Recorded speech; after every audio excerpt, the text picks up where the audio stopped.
Good morning. Again, how is everyone? Good morning. Thank you. Thank you. So I was saying this is such a good space, and I have never I have not had the opportunity yet to speak in this space, which is, as you all know, the space where Humanities 110 takes place. I was at an event last night where one of our astrophysicist, Alison Crockett, was being recognized with an award as a young scientist, and she was telling me that the intro physics class is in this auditorium right after Hum 110, and so they get that humanities energy and some of those same students lingering from one class to another. I am Audrey Bilger. I'm Reed's president, and I am so happy to see you all here. Thanks for getting up on a Saturday morning. Not hard to do when it's this beautiful. You kind of want to get out, see some of those leaves, and see this gorgeous campus. I want to just share a little bit with you this morning about how I got here, what I think is special about Reed, where I see some of our priorities right now as I come in the gate, and then get some time to hear from you and answer your questions where I can. I arrived at Reed. I started this position in July of this year, so I now feel like, since I've gotten my first review in the paper, the student paper, that I am no longer new. That's it. You get your first review. I was saying to people, he was calling it a quarterly review, and I was like, quarters? In my whole life as an academic, I've lived on semesters. I know there are quarters out there, but I've never taught or been in a quarter environment. But so, and I think the review was okay, so that's good. Good. Certainly lots to live up to at this storied institution. Is there a hum to my vocal? I couldn't tell if that was just me. That song that's always playing in the back of my head. It could be. It could be, maybe it's these? Oh, good. Okay, great. Just keep going? Okay, thank you. I will just keep going also because I got to keep it going, right? Got to do that. Okay, so just quickly, I want to say that I come to Reed having spent 27 years before this in liberal arts higher ed. I started out my life in public higher ed in Oklahoma at Oklahoma State, and then went to the University of Virginia. When I landed at Oberlin College in 1992, I discovered Paradise. This model, the residential liberal arts college, was something that I had never even heard of. I'm first gen, and I didn't know that places like this existed, and I pretty quickly saw what the benefits were for the students and for the faculty. For the students, small classes, interactions with faculty who know your name, who care about you, who are interested not only in you in the moment, in the classroom, and whether you're going to turn in the work, but you in the future and what's going to happen with you. And at that time, when I started out, I didn't fully recognize that those students I met then and the students I would meet over the years would stay with me and come back and send notes. And I will say, particularly when it was announced that I was coming here to Reed, I heard from students from decades back who said, by the way, this thing you did ended up helping me do this. And I thought, I did that? Really? I don't particularly remember that. But and one of my mottos as a faculty member, which I was for the first 24 years of my time in liberal arts, I was an English faculty member, as you may know, and what I said over and over again was, you prepare your material for the class, you get the discussion going, it starts humming, and the thing that will affect the student is probably not that thing that you polish and perfect and imagine, this is the profound word I'm giving you today, it's going to make a big difference. It's something that you toss off. And it's something different for all of those students in the room.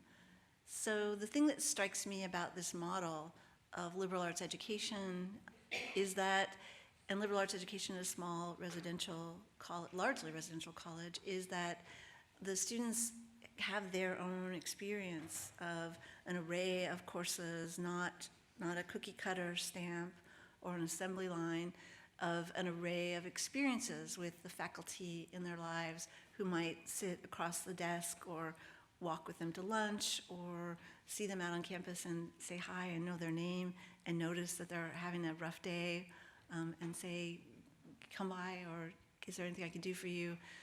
All of these things together create an experience that our students take with them, and it's something that I think is rare and precious. While I do believe that one can get a liberal arts college, a liberal arts experience at a larger college, so I'll slow down a minute. So you can get a liberal arts education at a large institution. I was a philosophy undergrad, and I had small classes in Oklahoma, turns out. I don't know if maybe that was part of the thing that attracted me, as I showed up, and here are these classes that weren't the large lecture hall, but were the small, more intimate space where someone said, hey, I see something in you. You say some more about that thing that you're saying.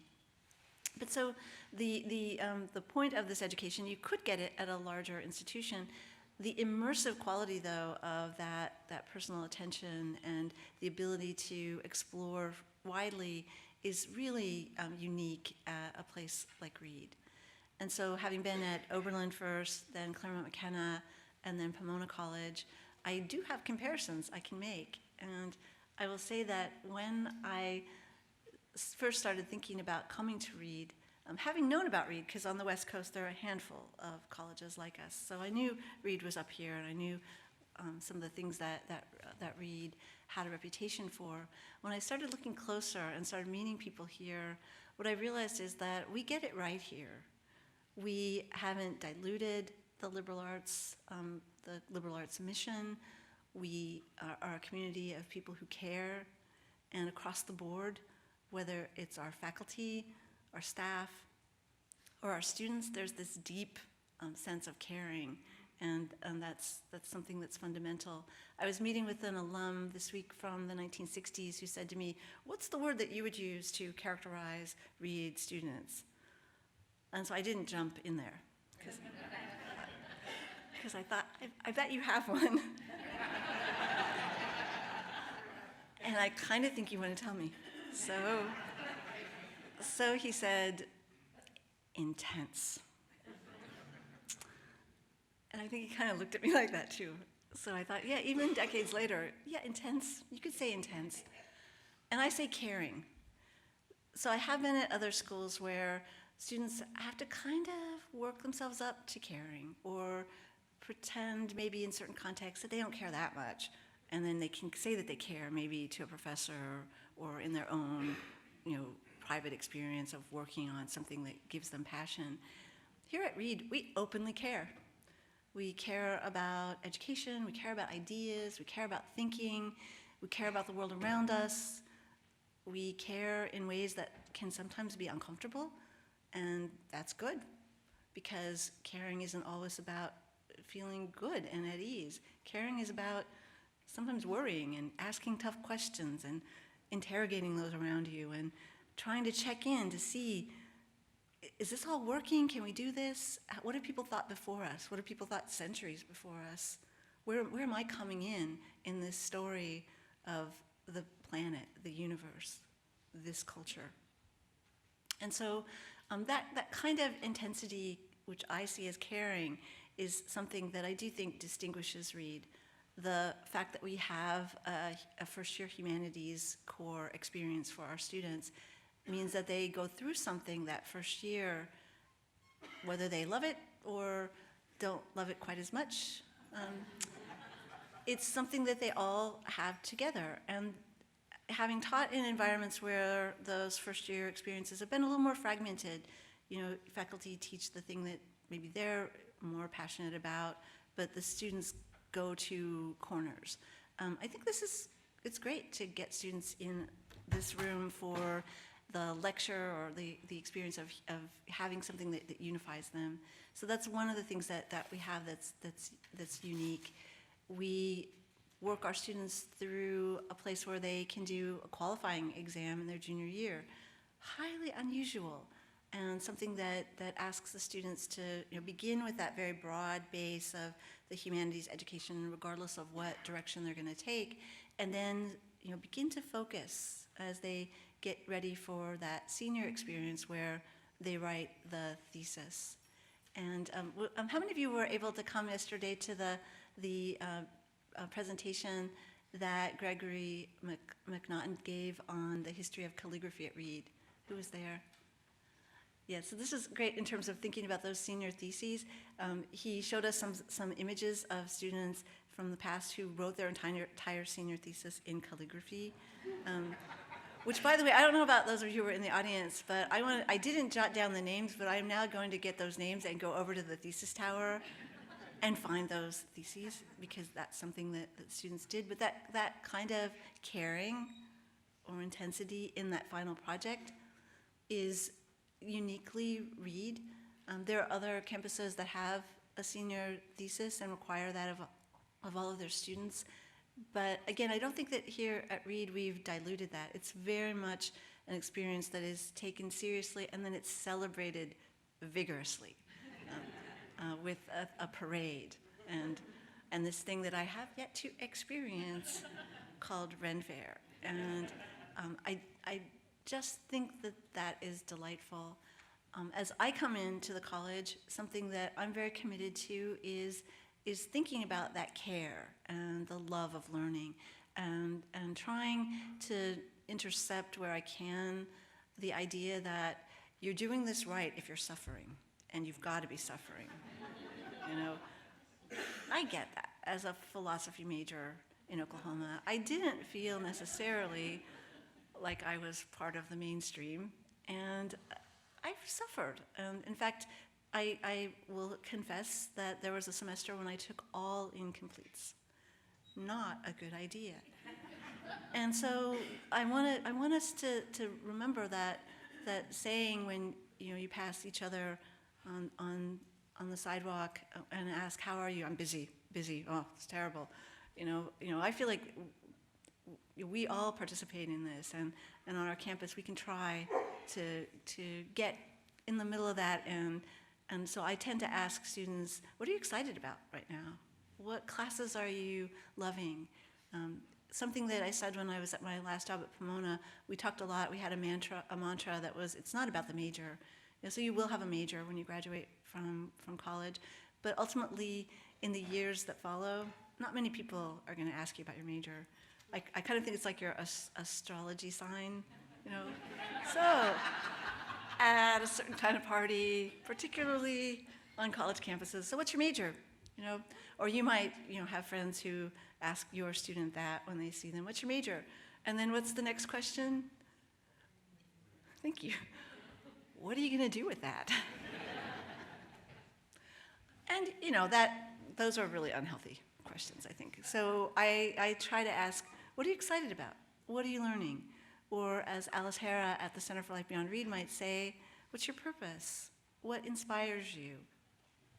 When I was advising students as a faculty member, you advise their academics, and they very soon, as they come toward that senior year, will start to ask you for advice on life. And I was very careful, because students, particularly when I was at Claremont McKenna, there weren't a lot of lit majors.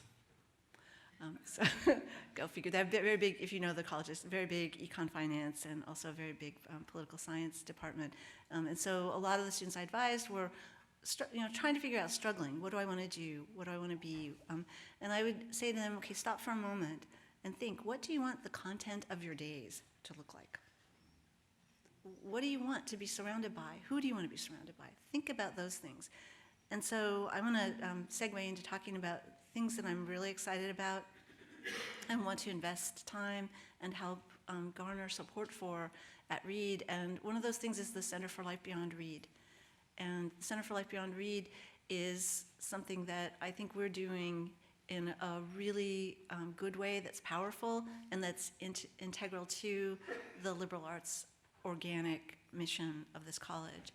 At the Center for Life Beyond Reed, not only are they helping students find internships and get interviews with prospective employers, they're also helping students get fellowships and grants and working with students really through their time at Reed College, so that they're not the place where students go after their first year or in that first year or their sophomore year or whenever, because they're trying to think, what am I going to do with this? What am I going to do with this? What am I going to do? Which is a stressful place to put our students. Instead, they might be directed to the Center for Life Beyond Read because a faculty member noticed that they have this aptitude in a certain area, and the faculty member sends a message over to Alice and her team and says, this person would be a good candidate for that fellowship or that grant, or I hope this student can do an internship in X. And so as the students get on the radar of the Center for Life Beyond Read, the Center for Life Beyond Read starts to get that student's story and help the student process and understand their story, so that maybe that year after they complete their first year, they do an internship that summer. And let's say they were interested in interning at a food bank, and then they start to think, well, what's kind of around this food bank? Oh, questions about equality in society, and maybe they start to think, maybe I'm interested in politics, and they take a class and they start going in that direction, and their political scientist faculty member says, oh, they should do this grant. And maybe they apply for that grant, and maybe they don't get it. And the people at the Center for Life Beyond Read are like, that's great that you have that application, because now we know this and you've done that application. So they apply for something else, right? And you see that, in my view, the best way to do this kind of career advising or life beyond read, future advising, is to figure out what is it that inspires our students? What is it that gives them a sense of purpose? Because what we all want is the same thing. We want our students to thrive and prosper and live meaningful lives. And we believe that the model of education that gives them an exposure to ideas, helps them formulate questions, be critical thinkers, be intellectually curious, that life is going to be the meaningful life for them. When we think only about preparing students for a career or a job, and it's important, obviously, to find meaningful work, but when we think about it that way, as if you get the job and you learn this set of things to do that job, we're not really thinking about the context of the 21st century, when very few students will go to the job that they stay in for the next 30 or 40 years. Instead, they will find themselves, and what I hear about a field like computer science right now, which is really hot. You get the tech job, your first tech job out, and within a year, you're going to be out looking for something else in that same field. What we want for our students is for them to think, here's a learning moment for me. What do I want to do next? What do I need to know in order to understand what I want to do next? And some of that involves being able to translate. Okay, what have I gotten from this experience that I can take to the next experience? And also to have those resources, intellectual resources, internal resources, so that rather than believing that their quest is individual, they recognize, oh yeah, there are other people who have been at this place. How can I learn from their experience? How can I learn from the ideas of those who preceded me? How can I feel good about myself at this moment when I might be feeling a lot of doubt? And so in my view, the kind of work that we do at a college like Reed is that we help prepare students for those kinds of moments. And what we really want to do is we want them to get it right. Maybe in an iterative way, they get it right, and that might not be right. So then they figure out the next right. And so in my view, we need to give them space for that. And so I think if you're in a place where you hear someone, maybe a relative or a friend, after your student says their major, say to them, what are you going to do with that? Maybe you could say, my student can do anything, and I'm really happy that they're thinking about majoring in X or majoring in X, because I've learned so much from them hearing about X. And I need you also to believe that majoring in whatever it is that your student is going to major in is going to make them happy and get them someplace that's good. As I say, having taught English at a place that wasn't the dominant sort of path that students took, I also saw students do amazing things. Students who studied with me who then did go onto Wall Street or did go the more traditional path for CMC might come back and say, yeah, and that class where I read that book made me think this. And then there are the stories that I sort of personally love, which is the story of the students who, one of my students who was majoring in econ accounting and also in English lit at the same time, wrote a thesis on something that interested her because she had a job on campus as assisting the pastry chef at one of the dining facilities. And she wrote her thesis on women chefs. And then she went off and did her accounting job, and a couple of years in, she decided that she was going to go to culinary school. And this is one of those stories where you can say, and she got a show on the Food Network and became a chef for the Olympics. And I apologize that that story comes from another institution. I think it's very much a liberal arts college story, though. The student who gathered in all the things, and so down the road, when she was thinking, is this what makes me happy? And she realized, nah, she thought, yeah, I can do that. So that's something that's very exciting to me. And also, in the broadest possible way, I believe that education is important. I believe that we're in a time when education is being criticized and being diminished, and really, I would say throughout the 2000s, I felt that we're embattled.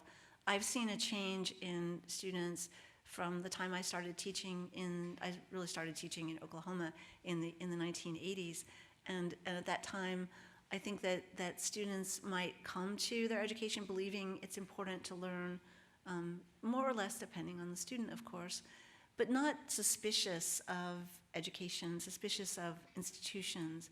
And I worry that the forces, in some ways, that are opposed to higher ed and that say that liberal arts colleges are precious and elite and refer to our students as snowflakes. What they don't realize is that our students are like snowflakes in that they are unique, but they're also like constellations where they put together all these pieces of knowledge and are also unique.